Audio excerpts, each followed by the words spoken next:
O'zbekistonni dunyoga yangi jihatdan tanitgan, odamlarga katta ishonch bag'ishlagan 9 yil. Bugun jahon O'zbekistonni tom ma'noda aynan shunday e'tirof etmoqda. Bu ham bejiz emas. Xalqimizda niyat xayr, oqibat xayr degan purma'no naql bor. Mamlakatimizni rivojlantirishning O'zbekiston 2030 strategiyasi qabul qilingandayoq katta maqsadlar qo'yilgan edi. Bugun esa o'sha ezgu niyatlar, ulug' maqsadlar ro'yobga chiqayotganini ko'rib turibmiz. Bu ezgu va xalqchil tashabbus nafaqat mamlakatimizda, balki butun mintaqamizda xavfsizlik, barqarorlik va yaqin qo'shnichilik muhitini mustahkamlashga, mintaqamizdagi xalqlarning o'zaro hamjihatlikda yashashiga xizmat qilmoqda. Ko'p asrlik boy tarix va betakror madaniy xususiyatlarga ega bo'lgan O'zbekiston zamini azaldan xalqlar va dinlar o'rtasidagi do'stona munosabatlar, bag'rikenglik, o'zaro tushunish va hamjihatlik singari o'ziga xos ijtimoiy muhit shakllangan yurt sifatida tanilgan. Jamiyatda millatlararo totuvlik, diniy bag'rikenglik muhitini mustahkamlash, xorijdagi vatandoshlar bilan muntazam munosabatlarni yo'lga qo'yish, jahon hamjamiyati bilan do'stona aloqalarni kuchaytirish, tinchlik va barqarorlikni ta'minlash masalalari nafaqat O'zbekiston, balki dunyoning barcha mamlakatlari jamiyatlarining hayotida muhim o'rin egallab kelmoqda. Prezidentimizning 2025-yil 19-martdagi umummilliy totuvlik va xorijdagi vatandoshlar bilan aloqalarni mustahkamlashni yangi bosqichga olib chiqishga oid chora-tadbirlar to'g'risidagi farmoni hamda qarori mazkur sohadagi ishlarni mazmun va sifat jihatdan yangi bosqichga olib chiqdi. Shundan so'ng millatlararo munosabatlar va xorijdagi vatandoshlar masalalari bo'yicha qo'mitasi tashkil etildi. Qo'mita millatlararo munosabatlar hamda xorijdagi vatandoshlar masalalari sohasida davlat siyosatini amalga oshiradigan davlat organlari va tashkilotlarining ushbu yo'nalishdagi faoliyatini muvofiqlashtiradigan vakolatli respublika ijro etuvchi hokimiyat organi etib belgilandi.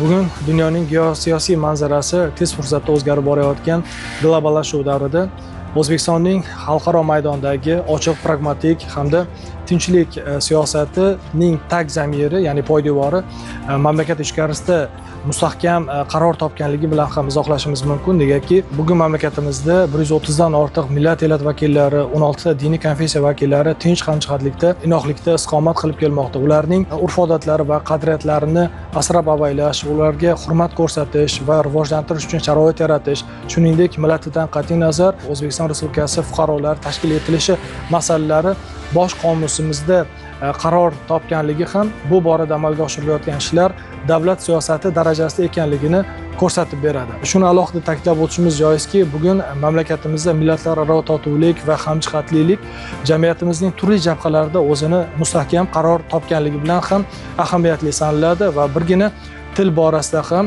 bugun ta'lim muassasalarida 7 tilda ta'lim berilayotganligi, tele va radio eshittirishlar 12 tilda olib borilayotganligi va 14 tilda gazeta va jurnallar chop etilayotganligi ham yurtimizda istiqomat qilayotgan turli millat elat vakillarini o'z tillarida axborot olish kafolatlanganligini ko'rsatib beradi. O'tgan yili sarhisob nuqtai nazaridan e'tibor qaratadigan bo'lsak, qo'mita hamda milliy madaniy markazlar bilan hamkorlikda Navro'z, Mustaqillik bayrami yoki Xalqlar do'stligi kuni arafasidagi do'stlik festivali, bag'rikenglik haftaligi tadbirlari, turli millat elat vakillarini Derviza, Sabanto'y, Chuqso'q bayramlari ko'tarinki ruhda o'tkazilgan bo'lib, sifat nuqtai nazaridan yangi bosqichga chiqdi deyishimiz ham mumkin.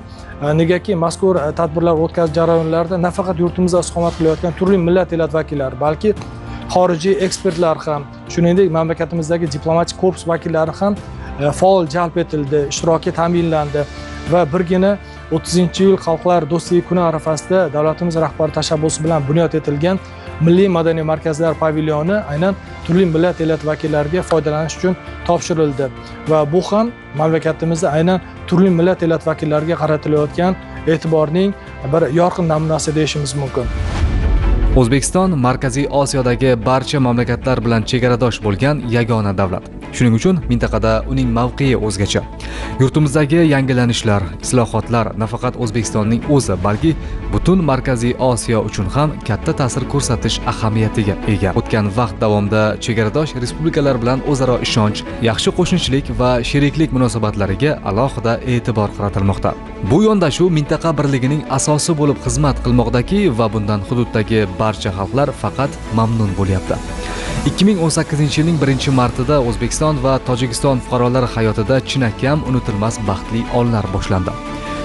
Boisi shu kundan O'zbekiston va Tojikiston rahbarlari o'rtasida erishilgan kelishuvlarni amalga oshirishning aniq misoli o'laroq O'zbek-Tojik davlat chegarasi orqali 9 ta o'tish punkti tantanali ravishda ochildi. Bugungi kunda mamlakatimizning turli ko'chalarida, shahar va tumanlarda, hatto uzoq qishloq va ovullarda Navro'zni ulug'lash, insonni ulug'lashdir ezgu g'oyasi asosida ushbu ulug' ayyomga bag'ishlangan tadbirlar, uchrashuvlar o'tkazilmoqda. Va albatta biz Navro'z deganda samimiylik, do'stlik, mehr-muhabbat, butun ezgu hislatlarning targ'ib etadigan bir ayyom ko'z oldimizga keladi va do'stlik deganimizda bu ikki shaxsning orasidagi do'stlik va mehr-muhabbat emas, balki bu xalqlar orasidagi do'stlik hamdir. Va agar biz xalqlar do'stligi deganimizda bevosita yon qo'shni bo'lgan, qardosh xalqlar bo'lgan O'zbekiston va Tojikiston respublikalari xalqlarining do'stligi ko'z o'ngimizga keladi. Hamkorlik memorandumlarining natijasini bugun barcha sohalarda, istasak siyosat sohasida, iqtisod, turizm, ta'lim va boshqa sohalarda, madaniyat sohalarida ko'rishimiz mumkin. Agar raqamlarga e'tibor beradigan bo'lsak, bugungi kunda mamlakatimizning 6000 ga yaqin yoshlari Tojikiston davlat universitetlarida, institutlarida ta'lim olayotgan ekan. Shuning barobarida Tojikistondan kelgan qariyb 2000 dan ortiq yoshlar o'zimizning oliy ta'lim muassasalarimizda ta'lim olishmoqda. Va qarangki, boshqa davlatlar hamkorligiga qaraydigan bo'lsak, O'zbekiston Tojikiston Respublikasida ta'lim yo'nalishida hamkorlikda 2-o'rinda turar ekan. Va bu natijalar nima? Bu natijalar ikki xalqning do'stligining mustahkamlanishining ramzidir. Va aytish joizki, O'zbekistondan Tojikistonga tashrif buyuruvchilar ham eng ko'p O'zbekistondan tashrif buyurishar ekan va bu o'sha davlatimiz orasidagi sarhadlarning ochilishi va bizning o'sha hamkorligimizning mustahkamlanishining natijasidir. 2025-yilda Oltin qalam milliy mukofotida yangi yo'nalish, umummilliy hamjihatlikni targ'ib qilish va mustahkamlash bo'yicha eng yaxshi material yo'nalishi joriy etildi va bevosita shu yo'nalish bo'yicha Oltin qalam mukofotini qo'lga kiritdim. Bu ham nima? Bu ikki xalqning do'stligi, ikki xalqning munosabatlarining mustahkamlanishi va bu oddiy diplomatik munosabatlardan strategik yo'nalish, keyin esa abadiy do'stlikka aylanish bosqichiga yetib kelishi natijasi deb o'ylayman. Ma'lumki, O'zbekiston va Qozog'iston xalqlari asrlar mobaynida yonma-yon yashab, tarixiy ma'naviy ildizlar, madaniyatlar, an'analar, odatlarning uyg'unligi bilan bog'langan. So'nggi 9 yilda ikki mamlakat o'rtasida do'stlik, yaxshi qo'shnichilik, strategik sheriklik va ittifoqchilik munosabatlari jadal rivojlanib bormoqda. Hozirgi kunda mamlakatlarimiz o'rtasidagi ikki tomonlama aloqalar nafaqat siyosiy va iqtisodiy sohalarda, balki madaniy sohada ham rivojlanib bormoqda. O'zbekistonda kuzatilayotgan yuqori iqtisodiy o'sish sur'atlari nafaqat uzoqdagi xorijiy davlatlarning sarmoyadorlari uchun, balki Qozog'iston biznesi uchun ham yangi imkoniyatlarni ochadi. Qozog'iston tadbirkorlari qiziqishi yuqori ekanini quyidagi raqam ham tasdiqlab turibdi.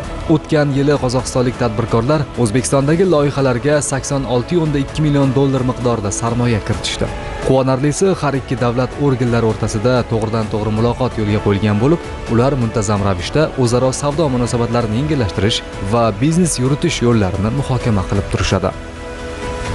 O'zbekistonda yashayotgan qozoqlar jannat makonda yashayotgandan albatta faxrlanadi. Buni albatta ko'p joyda aytishimiz kerak ham bugun kunda do'stlikda orqasida shunday shart-sharoitlar yaratib berdi muhtaram prezidentimiz. Mana shu 130 dan ortiq millat elatlarini hamma shart-sharoitini qilib, Oliy Majlis Jamoat fondidan bugungi kunda subsidiya ajratib, hammasini oyoqqa turg'izib, namunali darajaga olib chiqdi desak ham xatolashmaymiz. Albatta endi bugungi kunda shart-sharoit deganda 361 ta maktabimiz bugungi kunda faoliyat ko'rsatyapti.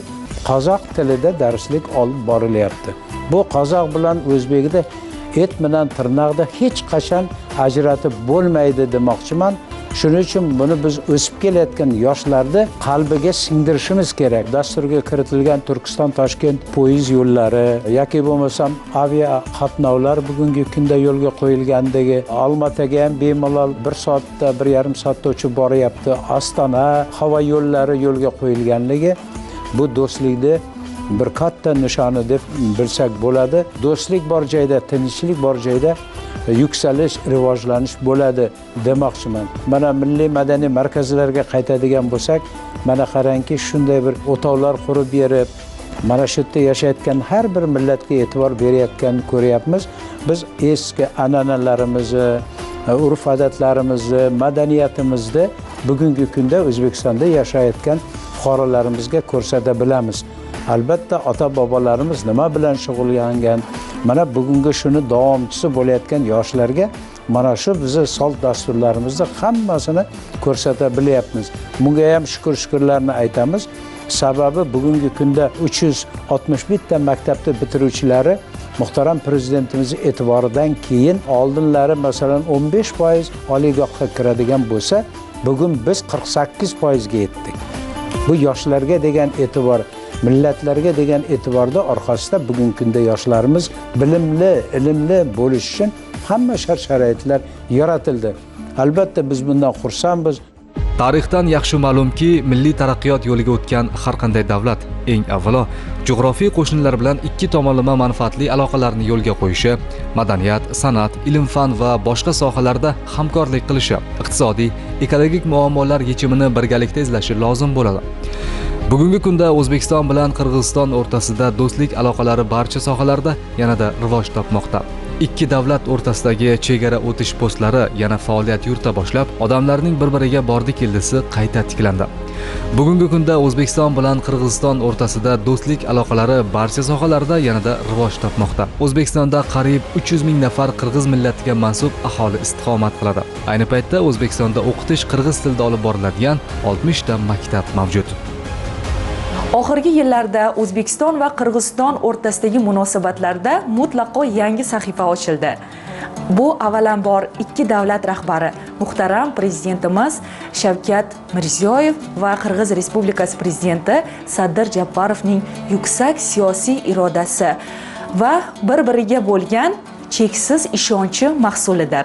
Hozirgi kunlarda yana bir yirik loyihalardan biri Xitoy, Qirg'iziston, O'zbekiston temir yo'li kabi tarixiy rejalar birgalikda amalga oshirilmoqda. Muhtaram prezidentimizning tinchliksevar xalqlarni birlashtirish yo'lidagi olib borayotgan tinchlikni ko'zlab, ya'ni inson qadrini ulug'lovchi sa'y-harakatlari nafaqat Markaziy Osiyoda, balki dunyo yuzida o'zining tinchlik ruhini anglatuvchi bir muhim belgini bugun isbotlab berdi. Do'stlik aloqalari bu madaniyat sohasida, turizm sohasida, savdo, iqtisodiy va humanitar aloqalarimizda juda ham katta mustahkamlovchi o'zaro hamkorlik aloqalari yo'lga qo'yildi. Hech shubhasiz, yurtimizda turli sohalarda erishilayotgan barcha yutuqlarimizning zamirida jamiyatimizda hukm surayotgan tinchlik va osoyishtalik hisoblanadi. Tarixiy haqiqat shundan iboratki, ijtimoiy taraqqiyotning barcha davrlarida davlat va jamiyatning rivojlanishi, barqarorlik va tinch osoyishta hayot kechirishga uzviy bog'liq. Ma'lumotlarga ko'ra, Turkmanistonda 300 mingga yaqin o'zbek, O'zbekistonda esa 202 mingga yaqin turkman millati vakillari istiqomat qilmoqda. O'zbek va turkman xalqlari mushtarak madaniyat, o'xshash qadriyatlar, urf-odatlar va teran tarixiy ildizlar bilan bog'langan. Keyingi yillarda O'zbekiston va Turkmaniston o'rtasidagi savdo, iqtisodiy hamda madaniy munosabatlar yangi mazmun kasb etib, yuqori bosqichga ko'tarildi. Davlat rahbarlarining muntazam o'tkazilayotgan oliy darajadagi uchrashuvlari ikki mamlakat o'rtasidagi yaqin qo'shnichilik, strategik sheriklik va o'zaro manfaatli hamkorlikni mustahkamlashga xizmat qilmoqda. O'zbek-turkman do'stligi kecha bugun emas, asrlar emas, minglab yillardan kelayotgan tarixdir bu. Bu bir ikkita millat bitta daryodan suv ichib o'nib o'sgan xalq deb bilaman. Chegaradosh yashaydigan turkman va o'zbek xalqlari bir-birlari bilan quda-anda, aka-uka bo'lib, oldi-berdi qilib chuqurlashib ketgan. Yurtboshimizni tashabbusi bilan O'zbekistonning poytaxti o'rtasida Ashxobod parki qurilib topshirildi. Yoshlar bog'i, o'sha qurilib topshirilgan bog'da yoshlarimiz, yosh kattalarimiz kirib mazza qilib dam olyapti. O'yin-kulgi qilyapti. Turkmaniston buyuk shoiri Maxtumul Furoqning nomiga katta bir ko'cha nomiga berilgan, bitta katta byust qo'yilgan shaharning o'rtasida. Bu ham bilsaki, bir millat ikkinchi millatga bo'lgan bir siylar bo'ladi-da. Yaqinda Ashxobodning o'zida katta bir Toshkent parki yaratilib, ochilib topshirildi. Keyingi davrda iqtisodiyot, siyosat va turizmlar keng rivojlanyapti. Yaqinda jahon bozori ochildi. Xorazm viloyati bilan Turkmaniston Chorja viloyati o'rtasida katta jahon bozori ishga tushdi. Bundan ikkita xalqimizdan xursand, sababi bu davlatdan, u davlatdan o'rtasida borib o'sha yerda savdo qilinyapti. Bundan ham xalqimiz xursand. Ayni paytda yurtimizda ta'lim 7 tilda: o'zbek, qoraqalpoq, rus, tojik, qozoq, qirg'iz va turkman tillarida olib boriladi. Bunday ko'rsatkich dunyoning boshqa birorta mamlakatida yo'q. Dunyoda bir-biriga yaqin xalqlar ko'p. Ammo O'zbekiston va Ozarbayjon singari bir-biriga tili, dini, madaniyati, urf-odatlari o'xshash xalqlarni topish qiyin. So'nggi yillarda ikki davlat rahbarining sa'y-harakatlari natijasida azaliy aloqalarimiz yanada rivojlanib, taraqqiy etib bormoqda. Hozirda ikki davlat o'rtasida, Ozarbayjon va O'zbekiston o'rtasida bo'lgan munosabatlarimiz eng yuqori seviyalarga yetib yetmoqdadir. Chunki bu munosabatlarimiz ikki davlatimizning rahbarlari o'rtasida bo'lgan yoqim va qardoshlik munosabatlari ichi qolgan birlikda tasavvurning yuqori seviyaga yetmasining bir sababidir. O'zbekiston prezidentining bir necha marta Ozarbayjonda safarda bo'lmasi va Ozarbayjon prezidentining O'zbekistonda bir necha rasmiy safarlari ikki davlat o'rtasida bo'lgan munosabatning yuqori saviyasiga yetmasine sabab bo'lgan. Hozirda Ozarbayjonda Muhammad Fizuli odina shaharda prezidentimizin topshirig'i bilan qurilgan eng zamonaviy va eng yuksak seviyada qurilgan maktab va o'tda o'qigan bolalarning O'zbekiston haqida bo'lgan ma'lumotlarning yetirilmasi bu ikki qardosh xalqning eng yaqin munosabatlaridan çevrilməsinin bir sababidir. Prezidentimizin Azərbaycanda Qarabağda Şuşa şəhərində bo'lgan nitqi, Xan kəndində iki devlətin birlikdə iş adamlarının göstərgən fəaliyyətləri iki xalqın birlikdə bo'lgan bir dostluq ramzidir. Hozirda O'zbekiston va Ozarbayjon o'rtasida ham iqtisodiy, ham madaniy, ham turizm sohasida bo'lgan munosabatlari bu iki qardosh xalqın kelajakda doim munosabatlarning yaqinlashmasine sabab bo'ladi. O'zbekistonda ham Ozarbayjonda har bir xalq o'z do'stlik munosabatlarini qo'ldan kelgan ishlarini davom ettirmoqda. Biz ham Ozarbayjonlar yangi O'zbekistonimizning kelajagining buyuk bir simvoliga çevrilmesi uchun har bir Ozarbayjon vatandoshi, Ozarbayjon mas'uliyati bo'lgan O'zbekiston vatandoshi ham shu faoliyatda o'z ishlarini davom etadi.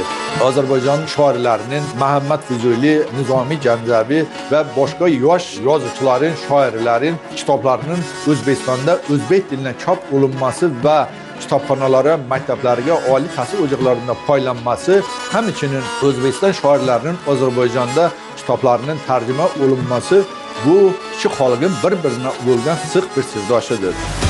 Ha, bugungi O'zbekiston mustahkam siyosiy va iqtisodiy barqarorlikka ega davlat. Tinchlik, osoyishtalik, xotirjamlik hukm surayotgan ushbu yurtning har bir go'shasida xursandchilik, shodiyonalar avjida. Bugun O'zbekistonning har bir fuqarosi qalbida ana shunday intilish hissi, yurt ravnaqi uchun hissa qo'shish istagi mujassamki, bularning bari istiqlol bergan imkoniyatlar tufaylidir.